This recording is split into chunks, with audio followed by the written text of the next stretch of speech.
Kumusta ho kayo lahat dyan mga kababayan? Welcome back sa PH Update. Muli ho tayo nagbabalik sa panibagong reaction video. Napakarami ho nating pag-uusapan dito sa video na to. Hayo na nga, susubukan ho natin kunin ang mga punto de vista nitong si Sir Nelson at itong si Sir Jen dyan sa ginawang hakbang ng impeachment court na isauli dyan sa House of Representatives yung mga articles of impeachment. At dito rin ho sa video na to, meron nung press release. Itong si Princess Abante, nagkakaroon na ho ng sisihan kaugnay dyan sa hindi pagpasa ng 200 pesos minimum wage hike. At dito rin ho sa video na to, pasadahan ho natin yung mga kaganapan dyan sa Daing Netherlands. By the way tayo ay natutuwa dahil nagkaayos na yan si Palangga, Binibining Maharlika, yan si Sir Alvin, itong si Attorney Harry Roque. Masaya ho tayong nakita na talagang okay na sila. Yung sigalot sa mga vlogger dyan sa ICC, approve, okay na ho yan mga kababayan. Yan ang maganda, di ba? Yung magkaayos kasi ang kaisa-isang dahilan kung bakit nandyan kayo, itong si dating Pangulong Rodrigo Duterte. At tayo natutuwa sa ating nakikita ngayong mga panahon na to. Palakpakan ho tayo dyan mga kababayan. Unahin na ho muna natin itong minimum wage hike. Isang like at isang subscribe. Masaya na ho tayo dyan sa mga gusto sumali sa ating community. Alam nyo na ho gagawin mga kababayan. Yung join button nandyan lang ho sa baba. Rekta ho tayo dito kay Princess Abante. Ito ang kanyang pinaka-latest na press release. Let's not sugarcoat it. The Senate killed the 200 peso wage hike bill. Last night was the final session of the night. Inano daw ang gumurgur daw. Kinorner na naman ng Senado nitong House of Representatives. Hindi, ganito lang naman yan. Hindi natin sinusugarcoat natin. Hindi makatotohanan yung 200 pesos. Mamaya pag-usapan natin, tapusin lang natin to si... Congress. No BICAM, no compromise, no wage hike. And the reason is simple. Ayaw ng Senado makipag-usap. Ang gusto nila, tanggapin na lang ng tao ang 100 pesos nila. Bakit? Bakit binabarya ng Senado ang mga manggagawa? Tumaas ang kilay ng mga BICAM conferees namin nung tanungin kung ano ang nangyari. They were ready to sit down. They were ready to defend the 200 peso proposal and fight for labor, only to find out that the Senate had no intention of meeting at all. Hindi kasi pwede yun, madam. Ako pabor ako sa mga manggagawa. Gusto kong maitaas ang sweldo ng mga manggagawa. Tayo 100% na paborable dyan. Ang issue kasi dito, kung halimbawa, bigay natin yung 200 pesos wage hike. Hindi ba ninyo naisip kung kanino ipapataw ng mga kapitalista yung 2 pisong dagdag aumento sa sahod na yan? 'Di ba?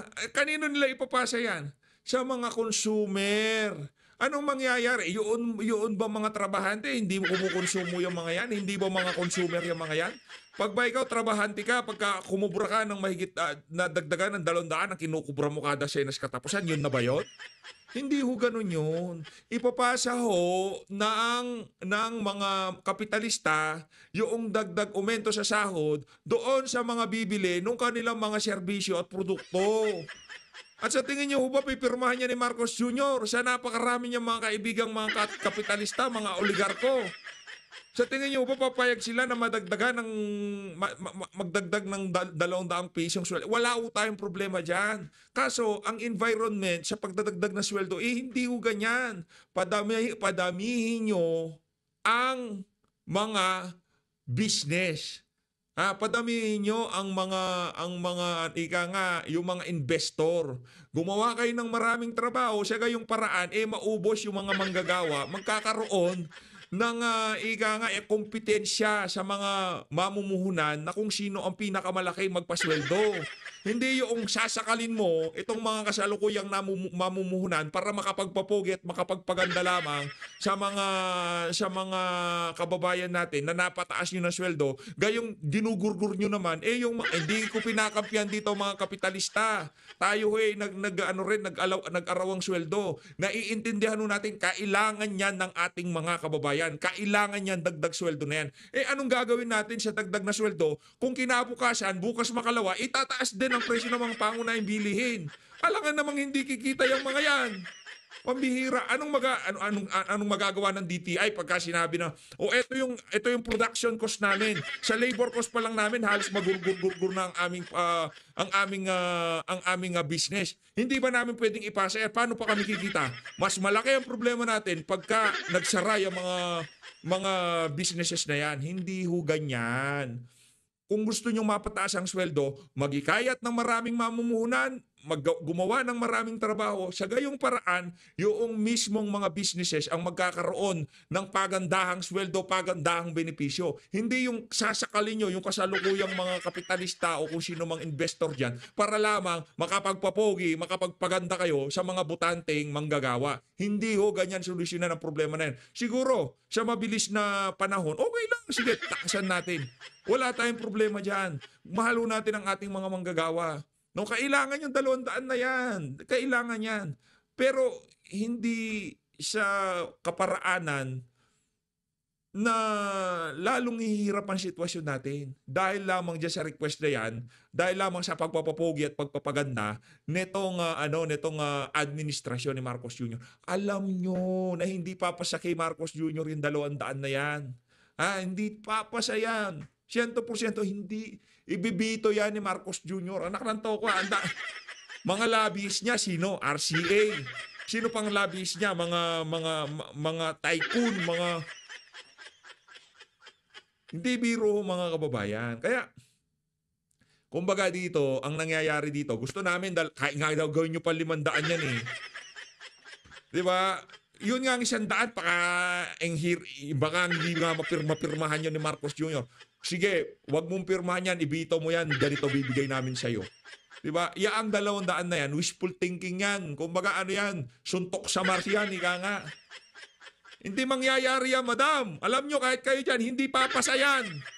Kaya tinaasan nyo na dyan para magkaroon ng komplikasyon sa Senado at hindi mapunta sa Malacanang yan. Alam nyo, kahit kayo dyan. At hindi ganyan nagpapataas ng sweldo. Ang babadoy nyo. Kung ang ating mga kababayan manggagawa, magagalit dahil hindi na ipasa yan 200 pisong sweldo na yan. Nako, ano ho mga kababayan? Naiintindihan ko galit nyo dahil sa sobrang hirap ng buhay, dahil sa mahal ng mga pangunahing bilhin. Ito ang sigurado ko, kung sakaling ibigay yan ng mga oligarko, ng mga kapitalista, sigurado ang susunod na, syempre, babawiin nila yung 200 na yan.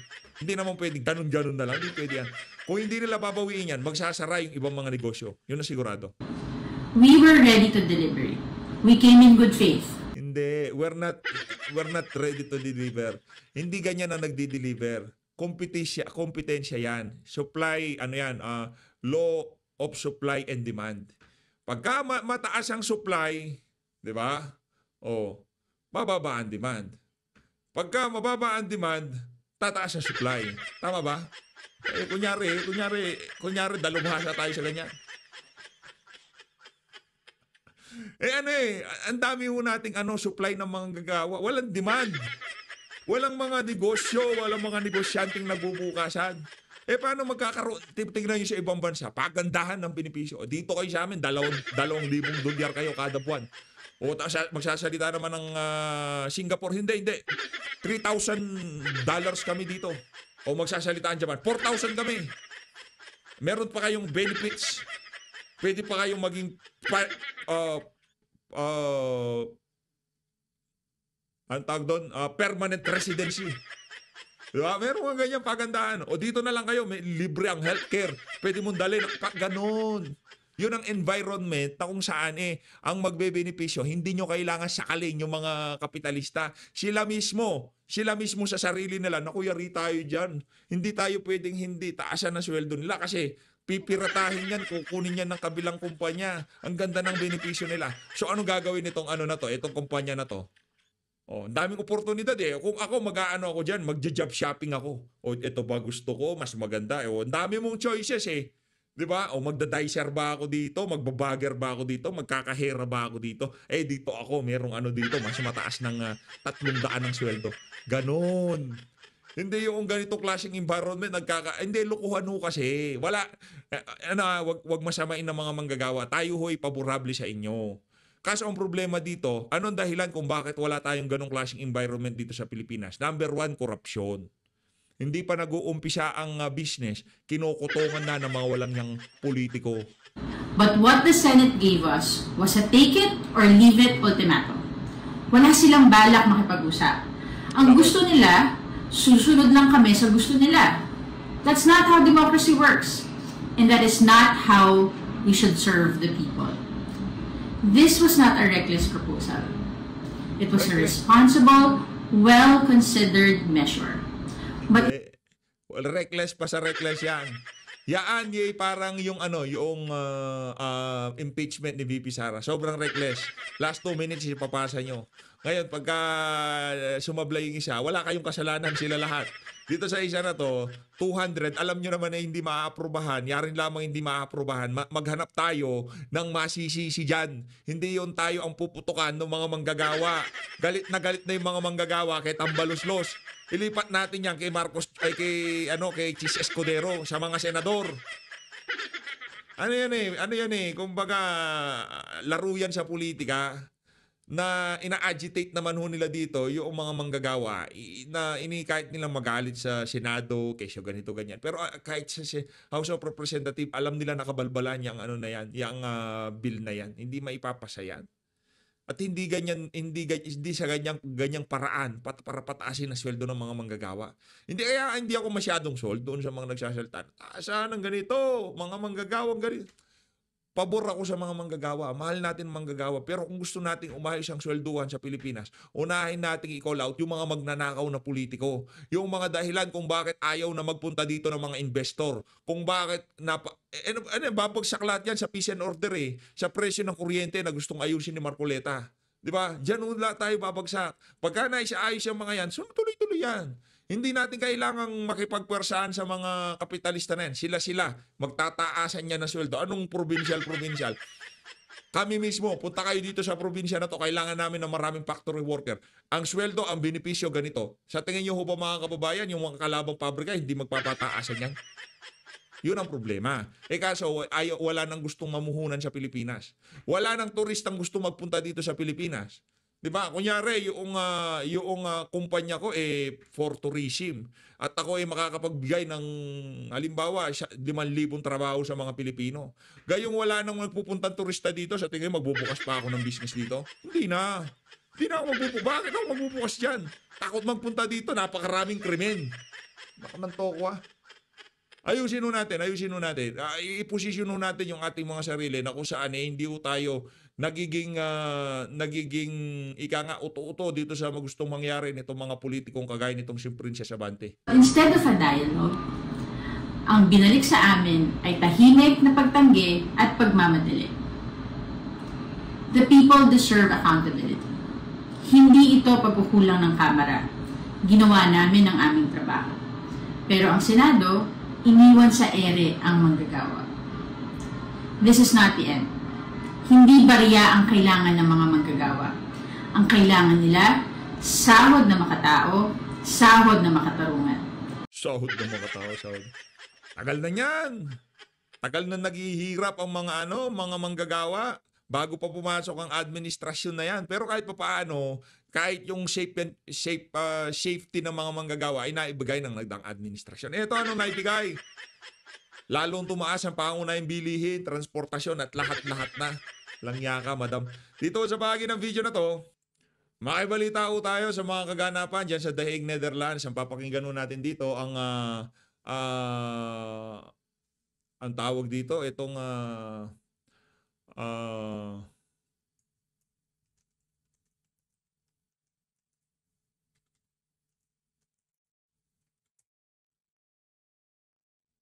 ang common law wife nitong si dating Pangulong Rodrigo Duterte, itong si Ma'am Hanilet.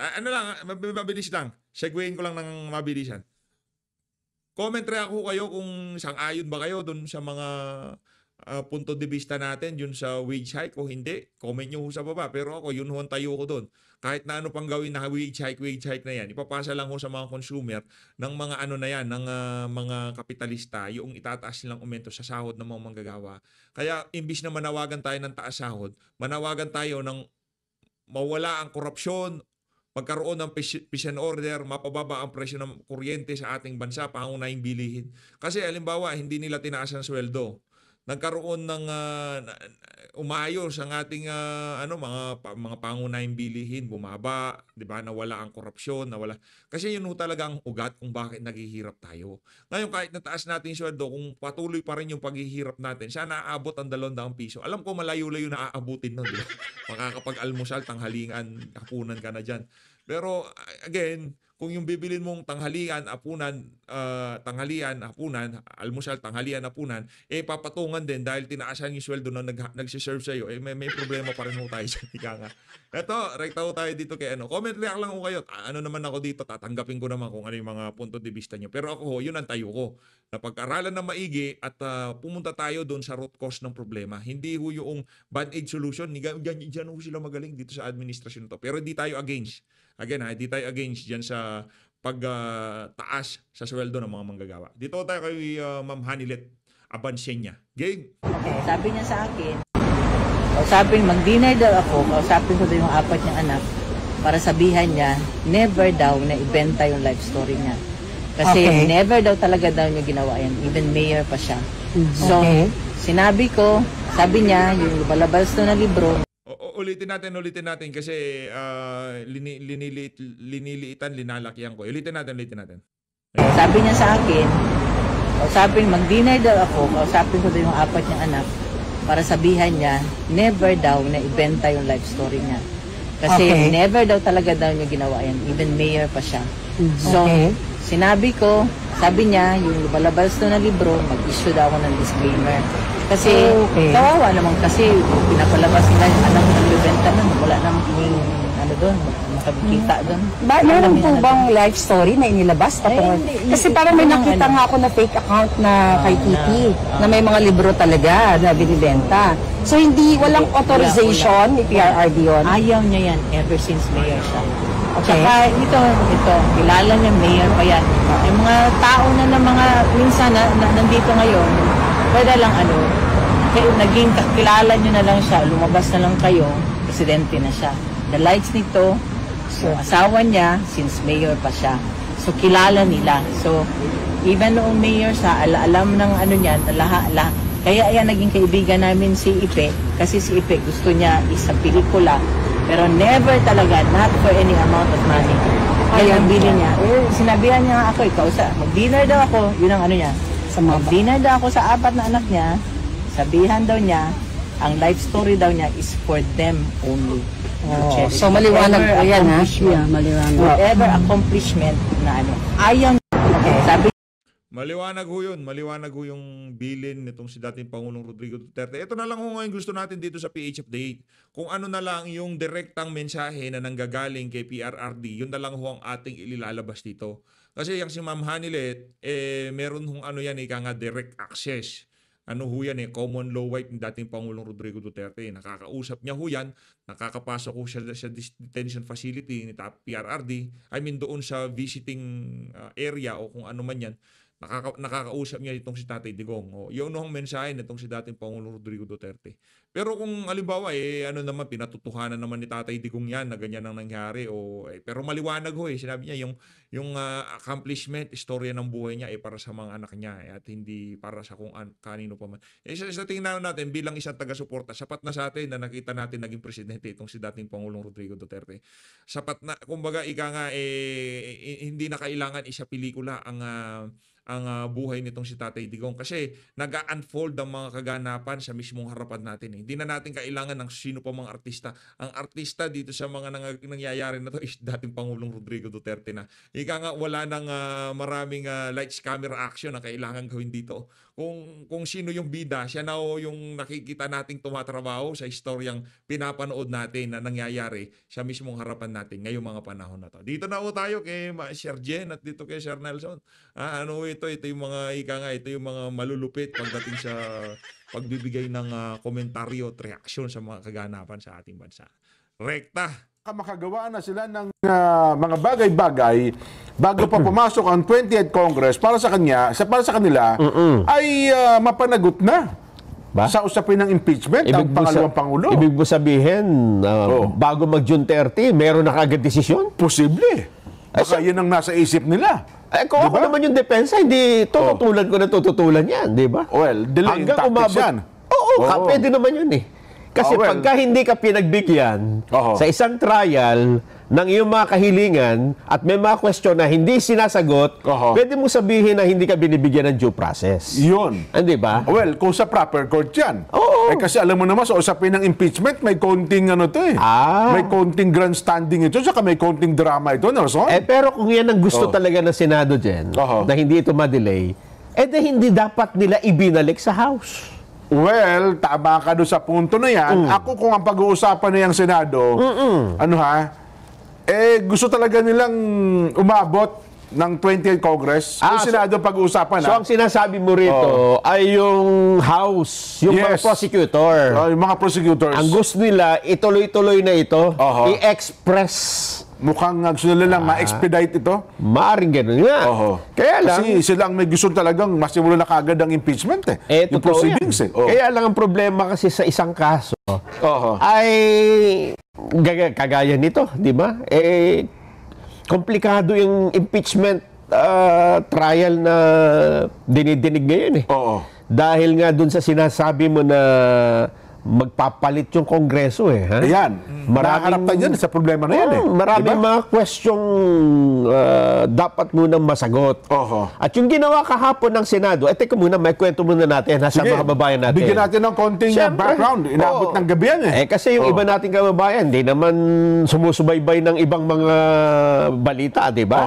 Ano ba? Kasi kahapon, nagtapos tayo dun sa ano ba nagdedebate kasi nagkaroon ng motion sa Senador Ronald Bato de la Rosa na maibasura ang impeachment. Yes. Pero mukhang na-review ng konti, na-revise yun based sa suggestion ng Senador Alan Cayetano. Sa halip na totally dismiss, ay parang remand ba ginamit na termino? Parang ibalik. Ibalik sa Kamara de Representante yung complaint para nasa ganun ay sumagot, may paliwanag. Parang ilang puntos, may paliwanag nila.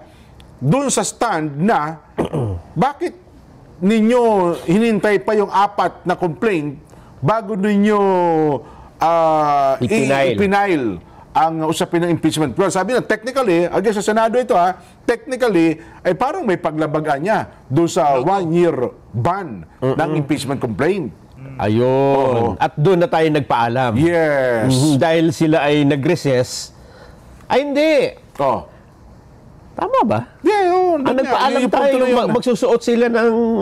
Nag-adjourn kasi magsusuot sila ng magka-transform sila as impeachment court. Dahil lang sabi wag mo nang igiit yan. Magmanumpa na tayo at doon mo ipasok yung Yan. Kapag nakapanumpa tayo, unang kalendaryo ay yung iyong motion. So yung part na yon ay hindi na natin subaybayan. Hindi na. Dahil gabi na. Nasubay na. Yung kinuwento mo, gabi na nangyari. Yes. At sila ay nagbotohan. Yes. Ang lumabas sa resulta ng botohan, 18 ay nagsabi, i-remand, ibalik yan sa House. Sa House of Representatives. At 5 ang tumutol. Yan. Kaya nanaig po ang kagustuhan ng impeachment court, yung Senado as impeachment court na i-remand. Ang termino kasing remand, pang kaso talaga pang legal term yan Pinagtalunan pa kanila yung remand. Synonym sa niya yan ng ibasura, ibaliwalain, parang ganon. Ay, hindi. Pero parang yan yung kaso ni De Lima. Di ba? Yung kaso ni De Lima ay umapila sa Court of Appeals yan di ba? Yes. Kasi siya ay dinismiss So, ang sabi ng Court of Appeals, remand, balik yan. Ibalik mo. Pag-usapan niyo ulit. Mukhang may mga mali kang desisyon dito. Okay. Ayun. So, ano ang... teka muna, ano bang batayan? Bakit ba nirema? Ito kasi yung katanungan ng marami, Bakit ba ibinalik? Bakit ba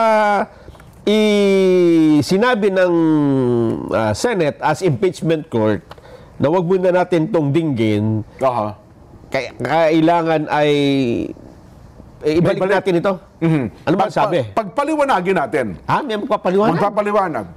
Senator Judge Alan Peter Cayetano. Ayun. Kasi malinaw, parang, again nga, nirevise na kasi yung motion ni Senador Bato de la Rosa na sa halip na i-dismiss ay remand. Pakinggan natin. Senator Judge Alan Peter Cayetano. Ano ba paliwanag dyan? So ang kasi ang nauna ng sinabi ni Senador de la Rosa ay may constitutional infirmities. Tama. Kaya dapat i-dismiss. Ang sabi ni Senador Cayetano, mabigat kung dismissal. Ibalik na lang muna natin at ipaliwanag ng House kung nilalabag nga ba ang 1-year ban sa pagpapile ng paghahain ng impeachment. Siguro pakinggan nga natin yung sinabi naman ni Senador Bato. Ayan. Yung nauna na pinagbasihan nung pagre-remand ng impeachment complaint. Paliwanag mo nga, Senador Bato. Yan. Ayan, ang pinagmulan yan, Jen. So, nanaig ang motion ni Senador Judge Alan Peter Cayetano. Sa halip na i-dismiss, i-remand na lang. Kasi kung dismissal lang magiging ano nyo, magdidebate tayo. Sabi niya, hindi tayo matatapos yan. Kahit ilang araw tayo. Siyempre, may may sang-ayon, may mga hindi sang-ayon. Walang katigil-tigil na debate yan. Ngayon, kung ang kinu-question nyo lamang ay yung punto na yan, edi tignan natin. Ibalik natin sa Kamara de Representante, ipaliwanag nila yung mga puntos na pinalutang ni Senator Judge Ronald Bato de la Rosa. So, ang nangyari ay nagbotohan. Nagbotohan sila. Anong lumitaw sa botohan dyan? Paano bumoto ang mga senador? Nagkaroon po ng panunumpa. Hindi pala panunumpa. Natapos na nanumpa. Tapos na. Tapos na nanumpa. Nabigo yung tinaguriang sana ba yun? Una, hindi natuloy yung ibasura kagad. Hindi. So, tinanggap ni Senador Bato de la Rosa yung suggestion ni Senador Alan Cayetano na i-remand na lang.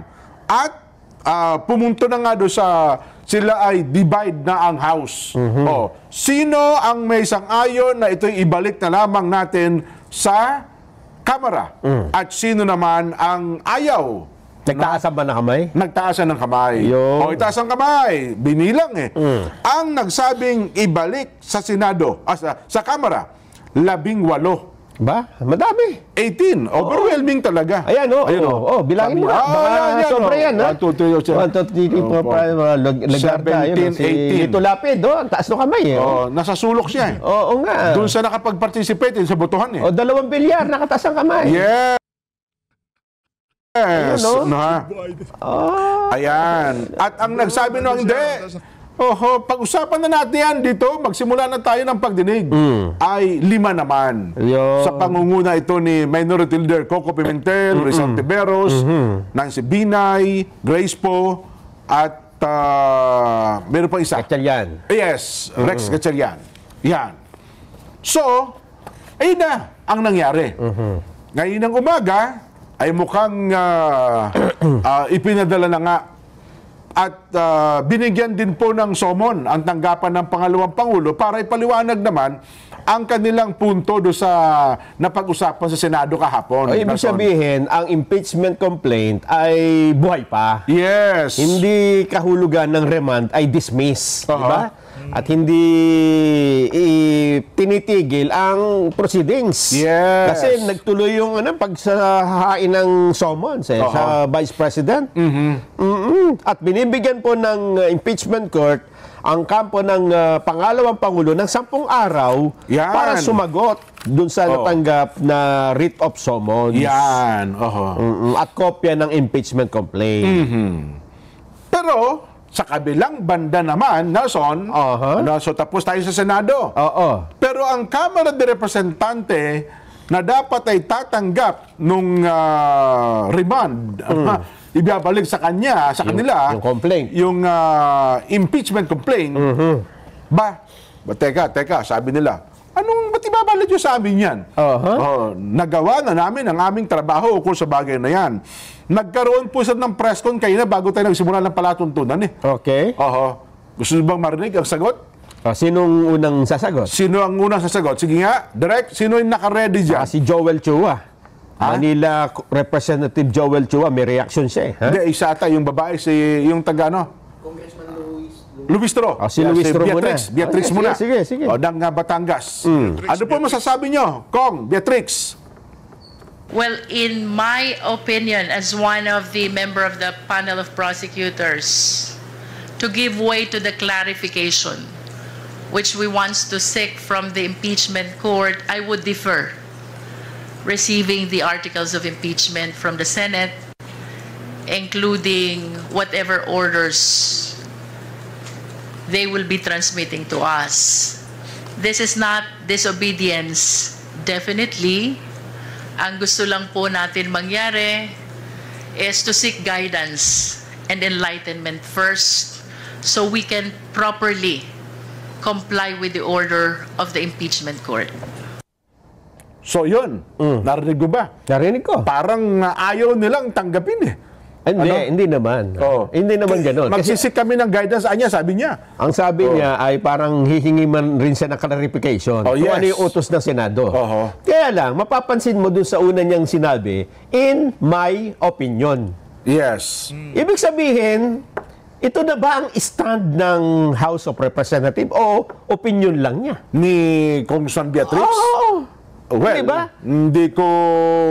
Kasi siya na dapat sinabi niya, the House leadership o kaya yung kanilang as prosecutors have decided not to accept the ganyan, but to seek first clarification on this matter. Yun na nga, mukha na sa question and answer na itong portion na ito. Kaya mapapansin nyo, in my opinion. Yes. Ibig sabihin, hindi pa ito opinion ng kabuuan nila. Ng kabuuan, yung labing isang prosecutor, ano?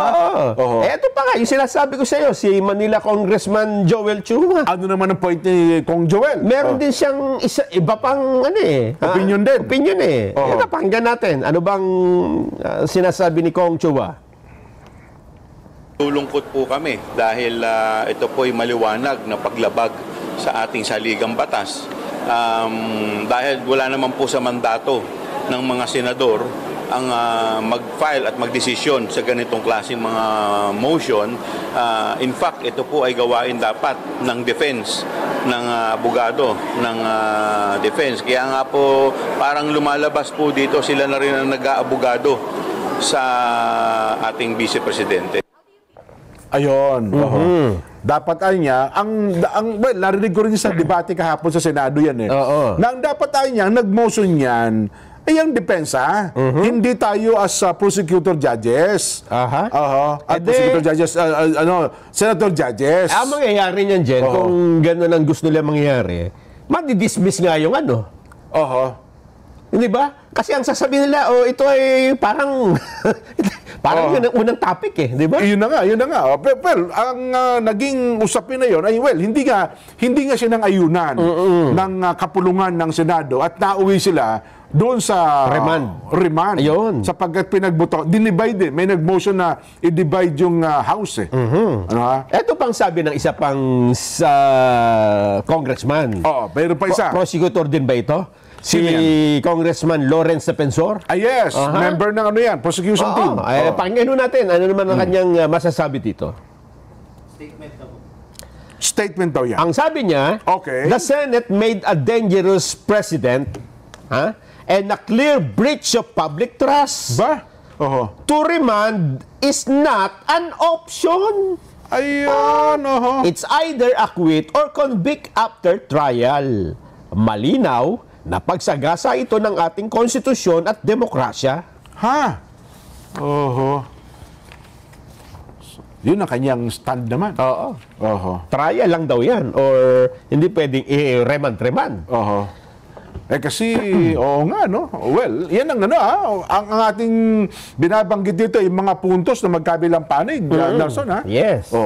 Kaya lang, dahil impeachment court yan, sila ang judge, kung ano ang maging pasya nila, wala tayong magagawa. I-adapt ba? Kasi kung sa ngayon ay babanggitin mo lang na mali yan, ikaw questionin mo pa yan sa Supreme Court. Well, kung Diba? sinasabi niyong unconstitutional yan, ang tanging makapagsasabi niyan ay ang kataas-taasang hukuman. Kaya hanggang ngayon, sa mga sandaling ito, hanggang yan ay hindi kine-question sa Supreme Court, may tinatawag na tayo na presumption of regularity. Hanggang yan ay hindi sinasabi ng Supreme Court, ay mali yan, ha? Dapat sinusunod mo yan. Ayun. Kasi yan ang procedure. Kasi ang pinag-uusapan din yan, na-expect sana natin ngayon, sa Packet 11, di ba, ang sabi nila, ngayon babasahin yung articles of impeachment. Sa naging desisyon kahapon sa Senado, wala na rin yun. Hindi na rin matutuloy yung pagbasa ng articles of impeachment sa Senado ngayon sapagkat ibinalik nga sa Kamara yung mga dokumento. So wala niyang babasahing articles of impeachment sa araw na ito. Pero ang gusto lang naman dito ng impeachment court ay sertipikahan ng House na hindi nilalabag yung 1 year ban. 1 year ban. O walang nilabag na provisional sa saligang batas sa inihahain nilang impeachment complaint. Ipaliwanag niya nila yun, yung mga puntos na yun. Parang lalagyan lang na we certify. Ganon, di ba? Tapos pipirmahan nila. Kasi ang pinunto naman kahapon ng mga sa panig na Senador Coco Pimentel, ang ginawa naman ay parang nilagom Yung 4 na yan, tinanggap lang nila at pagkatapos ay nilagom, pagdating ng pang-4, yun ang inihain nila sa Senado. Di ko kasi dito may pagdidebate talaga, marami ring abogado nagtatalo-talo dito Kailan ba talaga ang day 1 nung impeachment proceedings? Para pumatak, masabi mo na nagsimula na ang ng 1 year ban. Di ba? Ang sabi kasi nila, February 5. Mula daw nang ito ay tanggapin ng tawag doon, ng Kamara at ipinasok sa Senado. Sabi naman ng iba, hindi. Mula nung pagkakatanggap ng Secretary General ng unang complaint, day 1 na agad niya yun. Sabi ko nga sa'yo, pati mga abogado nagtatalo-talo dyan. Kasi nga wala pang malinaw na pamantayan walang mga nauna na ito ang pinagbatayan. Kaya ngayon, nagtatalo-talo kasi walang malinaw na nakasulat kung ano ba talaga. Kasi sa piskalya, marinaw dyan, Pag sinampa mo sa piskalya, yun ang day 1. Di ba? Ang tapos ng piskal naman, parang binibigyan ata ng araw para file sa korte. Ayun. Tapos tingnan niya kung may probable cause. Yung korte naman, meron din panahon na ibinibigay para tapusin niyo yung pagdinig. Dito sa impeachment nga, aywan ko yun ang lumulutang na issue ngayon Kailan ba ang start ng day 1? Kung baga sa taxi, pag upo mo, patak agad ang metro. Ay kung nakatayo ka sa loob, hindi ka upo. Sabi walang bayad. Sabi nun, hindi, hinihintay pa namin yung ibang pasahero Naku po. Diba? Parang gano'n na niya. Ikaw nandiyan ka sa harapan, hinihintay pa natin. Pag upo mo lahat kayong 5, kayong 4, tsaka lang natin ibababa yung metro. Yun. Ang sabi naman ng iba, hindi, pagsakay ng unang pasahero, baba ko na agad ang metro. Ngayon, Jen, pag titingnan mo ang social media, naku po, ang daming nanggagalaite. Ay, nako. Mali daw yung ginawa ng Senado Kanya-kanya yan. Mali. Mga babayan, wala kung ano man ang gawin ng Senado, karapatan nila yan Kasi sila ang... Yun, ako nitong si Sir Nelson. Para doon sa mga, yung mga incoming senator, wag tayong bida-bidahan. Bida-bida kasi yung iba dyan Gusto lang maging Senate President kung ano pinagsasabi. Kung magkakapilit man, kung papalitan man ang pamunuan ng Senado, dapat si Marcoleta ang ilagay nila bilang Senate. Mga hukom di ba? At nagbotohan sila Naging majority yung ibalik Kung yan man ay mali, ay hindi natin pwedeng masabi sa ngayon, di ba? Yan, Kasi hindi tayo ang taga-hatol Yes. Di ba? Tayo yung taga-panood lang Kasi alam mo, ang sabi ko nga sa iyo, kung ito alam mo, ang mga nasa Kamara, o mali ang Senado, magpapile kami ng reklamo sa Supreme Court. Ba't di-delay ito? Stalemate lalo, di ba? Sabi ko nga sa iyo, panahon ang hinahabol nila Panahon. Yun lang carry over, debatable pa yan. Ako naniniwala hanggang ngayon, debatable yan. Naman, lahat yan, debatable. Kasi walang naunang mga pangyayaring katulad nito na pwedeng pagbasehan Kasi kahapon hanggang sa magdesisyon ng Senado ipinaliwanag ni Senador Francis Tolentino yung kanyang boto ng pagsang-ayon na i-remand sa Kamara, pero ipinaliwanag niya yung kanyang boto na ipinalagay niya doon sa minute na ako ay naninindigan na hindi pwedeng i-carry over itawid sa 20 Congress itong usapin ng impeachment na dinidinig ng 19 Congress. Yun nga. Oo. Yun. At yan hindi pa natin nakikita ang stand ng lahat ng senador. Yan. Katulad dito, nagulat yung iba na, ganyan pala karami ang gusto. Sabi nga nila. Kasi ito naman, Jen. Ang unang motion ay dismiss, di ba? Yes. Pinalitan lang ng remand Oo. Ibig bang sabihin kung ang remand at dismiss ay halos magkapareho, dismiss na yung, hindi ba? Well, may tumitingin na sabi nila na ang nangyaring botohan ay parang anino. Salamin Oo nga, no? ng darating na mga araw. Ayun nga. Kung papaano tatanggapin ng mga senador judges ang impeachment ni BP Inday Sara. Kasi kung ang lahat ay napakasidhi ng pagnanais na ituloy ang impeachment, kagaya ni Senador Coco Pimentel, de sana hindi nanalo yung remand. Ayun, tama. Di ba? Oo. 18.5, ang laki ng laman. Overwhelming nga, sabi ko sa'yo. Kumbaga sa basketball, anong tawag dyan, Jen? Tambak. Tambak yan.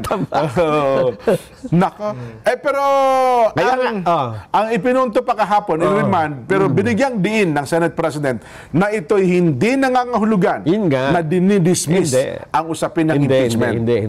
Binigyan nga ng somon ang pangalawang Pangulo. Pinasasagot na Pinasasagot din kaagad nila. Kahit ang sabi ni Senador Bato, teka, bakit natin sosomon ang Vice President? Wala na tayong jurisdiction, ipinasa na natin sa Kamara sabi naman ni, hindi tayo nawawalan ng jurisdiction. Pinagpapaliwanag lang natin sila sa ipinapahid, pero tuloy ang impeachment trial. Yan. Kaya sarap makinig ng mga debate na ganyan. Basta kumbaga magagaling, marurunong ang nagtatalo-talo. Mapapatango, minsan makikita, naku, talo na to. Pag sumagot naman yung kabila, buhay pa uli, nakabangon, nakasuntok Di ba? Tapos, yung akala mong talo, nung dinaan sa botohan, nanalo pala. Akala ni Senador Bato, kaya nga si Senador Bato kita nyo niya, kahit hindi ako abogado, di ba sabi niya pero ako ang nagtagumpay. Bakit daw siya nakakapagsalita ng mga bagay na hindi niya alam? May mga paratang pa ngayon. Bakit anya parang parehas ang stand ni Senador Bato doon sa stand ng tanggapan ni BP Inday Sara sa kanilang depensa? Siyempre. Laban sa impeachment. May tatanong pa ba yun? Yun na nga. Sagot ko naman, kapag ano ba, may bawal ba doon? Akala ko babanggitin mo pa yung dahilan kung bakit nakapagsasalita si Senador Bato ng mga bagay na hindi niya nalalaman Kung, pwede mo rin naman sabihin, bakit yung mga tutol, pare-parehas din naman ang linyada ninyo na tinututulan ninyo. Ibig bang sabihin, mali ba yun? Abogado rin kayo ng kabila. Hindi naman natin sasabihin gano'n. Yun ang natural na yan. Kasi unang-una, impeachment trial ay political, political na practice, parang gano'n. Hindi siya talagang legal sa legal, di ba? Ang pag-uusapan mo dyan hindi naman merit sa demerit of the case ang hindi ito beyond reasonable doubt di ba? Ang korte kasi, ang hukuman, kapag ka nagdesisyon, beyond reasonable doubt. Ito kasi kahit na kahit walang evidence. Sa proper court, walang bahid ng katiting na pag-aalinlangan. Kasi kapag ka nagkaroon ng katiting na pag-aalinlangan, dismiss yan. Kahit pa sabihin mong mayroon ka kung ano namang mga witnesses. Ito pa ang pagkakaiba dyan, Halimbawa, nag-decide ang impeachment court na sinabi mo, ang daming mali. Hindi nyo nilabag lahat ng unconstitutional. Hindi naman pwedeng baguhin ng Supreme Court yung desisyon. Tama. Oh. Kasi sila lang ang binigyan ng kapangyarihan na dinggin at desisyonan ang isang impeachment complaint. Oh, Yan ang pagkakaiba. Gaya, well, wag tayo lumayo. Gaya na nangyari kay Justice Corona. Si Justice Corona po ay guilty sa usapin sa impeachment court. Sa mga ibinigay na impeachment complaint. Yes, talagang nilapatan siya ng hatol ng impeachment court. Guilty ka. Tanggal siya. Yan, tanggal siya. Kasi yun lang naman ang pwedeng ipataw ng impeachment court. Yung tanggalin ka sa pwesto. Nung ipinail na sa korte, yung mga articles of impeachment, ibig sabihin may mga kaso na kriminal, kasong sibil at kung ano pa. At ginamit din yung mga ebidensya. Yun din naman yung ebidensya. Tama. Kasi wala naman iba. Ano nangyari? Ang nangyari po, pinawalang sala. Ang lahat po ng kasong isinampa kay Justice Corona ay ibinasura ng korte. Ayun ang sinasabi natin. Magkaiba. Yan. Diba? Kaya ang atin hong Kaya ang ano ho dyan mga kababayan, para doon sa mga naghuhusay-husay ang mga senador at yung mga papalapit na senador, manahimik ho muna kayo. Okay lang sana kung yung kung yung namuno kayo sa Senado talagang nakapagatid kayo kahit katiting na pagbabago dito sa bansa na to. As always, maraming salamat to sa pag-support sa Page Update. Mag-ingat po kayo lahat. Malinat ng